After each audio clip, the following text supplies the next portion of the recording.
నేను మీ టీవీ బాబు. రీసెంట్గా మనం ఒక న్యూస్ విన్నాం.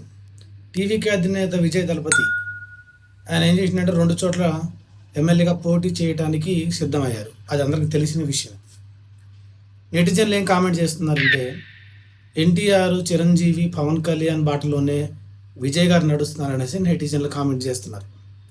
కాకపోతే ఇప్పుడు ఎన్టీఆర్ గారు 1983లో పార్టీ స్థాపించారు. 1983లో పార్టీ స్థాపించి గుడివాడ, తిరుపతి రెండిట్లో పోటీ చేశారు. తిరుపతిలో గెలిచారు, గుడివాడలో కూడా గెలిచారు, రెండిట్లో గెలిచారు. Coming to the megastar Chiranjeevi గారు, ఆయన ప్రజారాజ్యం స్థాపించారు. ఇప్పుడు 2009లో ప్రజారాజ్యం స్థాపించారు. తిరుపతిలో, పాలకొల్లో రెండిట్లో పోటీ చేశారు, కానీ పాలకొల్లో ఓడిపోయారు, తిరుపతిలో గెలిచారు. పవర్ స్టార్ పవన్ కళ్యాణ్ గారు ఈయన 2 చోట్ల పోటీ చేశారు. గాజువాక, భీమవరం రెండిట్లో ఓడిపోయారు.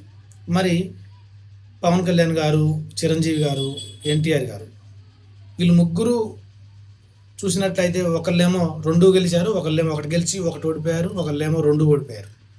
మరి విజయ్ దళపతి గారి విషయంలో ఏ విధంగా జరుగుతుందో మీరు ఒక్కసారి కామెంట్ చేయండి. నెటిజన్లు మాత్రం వాళ్ళ బాటలోనే నడుస్తున్నాడు అనేది ఒక కామెంట్ పెట్టారు. కాబట్టి మీరేమనుకుంటున్నారో ఒకసారి కామెంట్ చేయండి.